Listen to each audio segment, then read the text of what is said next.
Assalamualaikum warahmatullahi wabarakatuh. Sebelumnya perkenalkan, saya Inaka Ageng Rineksane.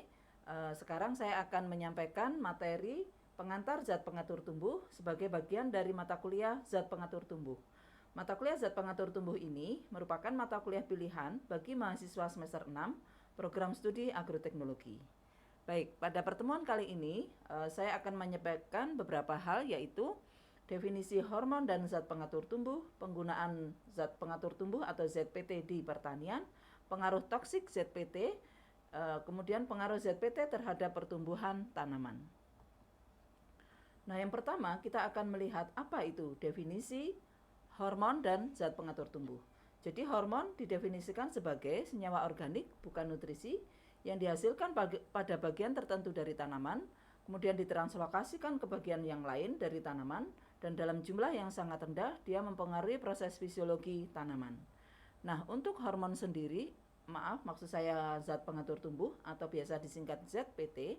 ZPT prinsipnya secara definisi sama dengan hormon, hanya dia dibuat secara sintetis atau buatan.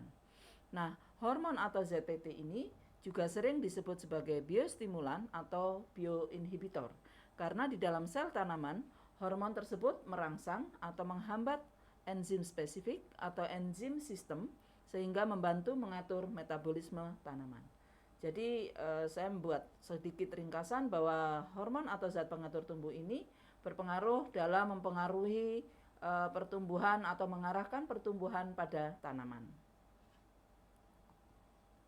Nah, pada gambar berikut bisa kita lihat bahwa hormon ini tersebar di seluruh bagian tanaman. Ada di bagian akar, di bagian batang, kemudian di bagian tunas lateral, di bagian daun, bahkan di bagian pucuk. Dan keseluruhan hormon tersebut diproduksi pada bagian tertentu dari tanaman, kemudian ditranslokasikan dan menyebabkan proses atau perubahan fisiologis pada tanaman yang dipengaruhi.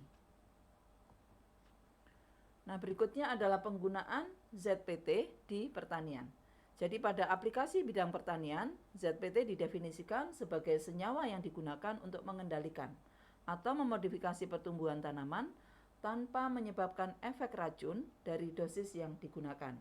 Dengan demikian, ZPT yang diaplikasikan harus aman bagi tanaman, orang yang mengaplikasikan, serta lingkungan. Nah, ZPT sendiri dibagi menjadi 5 kelompok berdasarkan struktur kimia dan pengaruhnya terhadap tanaman, yaitu oksin, sitokinin, giberelin, etilen, serta inhibitor termasuk asam absisat, fenolik, dan alkaloid. Nah, pada gambar ini dapat dilihat bahwa masing-masing hormon berpengaruh terhadap fase pertumbuhan. Sebagai contoh, giberelin itu berpengaruh pada fase mulai perkecambahan, kemudian pertumbuhan menuju dewasa, pembungaan sampai pertengahan perkembangan buah. Kemudian oksin bisa kita lihat bahwa oksin berpengaruh terhadap fase pertumbuhan tanaman menuju dewasa, kemudian pembungaan dan pertengahan perkembangan buah. Kemudian sitokinin itu berpengaruh seperti oksin, hanya sitokinin berpengaruh sampai ke akhir perkembangan buah. Jadi mulai dari pertumbuhan menuju dewasa, pembungaan sampai ke perkembangan buah. Sementara etilen merupakan hormon yang sifatnya adalah berkebalikan dari giberelin, sitokinin maupun oksin, yaitu dia merupakan hormon penuaan atau penghambatan, di mana dia berpengaruh terhadap fase pembungaan, kemudian perkembangan buah dan absisi atau pengguguran. Sementara asam absisat atau biasa disebut ABA ini berpengaruh pada fase absisi maupun dormansi biji. Nah, selanjutnya adalah pengaruh toksik dari ZPT. Jadi, apakah ZPT ini dapat meracuni tanaman? Nah, ZPT itu harus digunakan dengan konsentrasi dan waktu yang tepat agar tidak meracuni tanaman, hewan maupun aplikatornya. Dalam hal ini adalah manusia sebagai pengguna.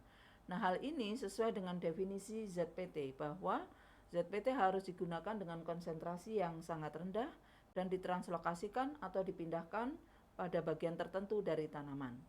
Maka penggunaan ZPT juga harus sesuai dengan prosedur sehingga aman bagi pengguna. Misalnya menggunakan sarung tangan, tidak dihirup dan lainnya. Selanjutnya kita akan melihat pengaruh ZPT ini terhadap pertumbuhan tanaman.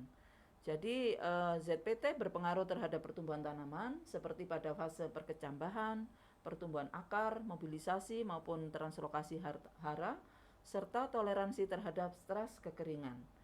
Nah, dormansi benih dan suhu rendah itu bisa menyebabkan benih tidak berkecambah atau persentase perkecambahannya rendah. Dormansi ini dapat diatasi atau dipatahkan dengan menggunakan hormon giberelin, sehingga biji dapat berkecambah.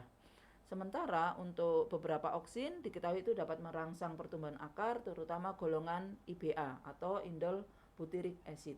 Nah, indol butyric acid ini kenapa dia bisa paling baik untuk merangsang pertumbuhan akar? Karena dia memiliki ciri tidak didegradasi di dalam tanaman dan tidak ditranslokasi dari tempat aplikasinya. Sehingga IBA merupakan oksin yang banyak digunakan untuk pengakaran stek. Nah, aplikasi atau pengaruh ZPT terhadap pertumbuhan tanaman yang lain yaitu terhadap mobilisasi maupun translokasi hara di dalam tanaman. Sebagai contoh, giberelin itu mendorong penyerapan fosfat ke dalam sel akar jagung, kemudian penyerapan kalium pada gandum, serta translokasi sulfat dari akar ke pucuk bibit kacang kapri. Sementara hormon sitokinin, hormon oksin golongan IAA itu dapat menurunkan atau meningkatkan penyerapan kalium pada bibit jagung, di mana ini tergantung konsentrasinya. Jadi hormon ini mempengaruhi secara tidak langsung ataupun secara langsung terhadap penyerapan maupun translokasi hara yang kemudian akhirnya mempengaruhi pertumbuhan tanaman. Nah, tanaman juga memiliki toleransi terhadap stres kekeringan. Kenapa demikian? Ini juga dipengaruhi oleh hormon. Jadi toleransi tanaman terhadap stres kekeringan ini berkaitan dengan kemampuannya mengendalikan kehilangan air atau transpirasi dari permukaan daun. Nah, upaya penurunan kehilangan air ini terutama dikendalikan oleh hormon asam absisat. Nah, hormon ini juga hormon yang lain maksudnya juga dapat menurunkan bagian atas tanaman sehingga meningkatkan rasio akar terhadap tunas tanaman untuk menurunkan penggunaan air oleh tanaman.